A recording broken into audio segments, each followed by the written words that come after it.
What a beautiful day, isn't it? And to have the opportunity to be here for this distinct occasion is one of pure joy for me. Here we are dedicating this splash pad to someone who is near and dear to me. I'm so proud of this, that we are here to name this after Claudette Fennidy. We're excited about what it will mean to our children from all over Jefferson Parish.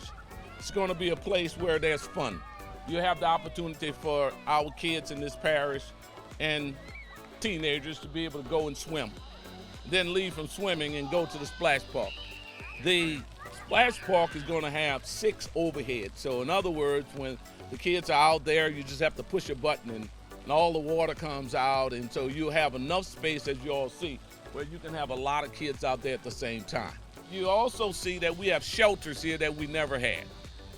And so this is a beautiful complex, and soon to come, we'll be building a putt-putt facility.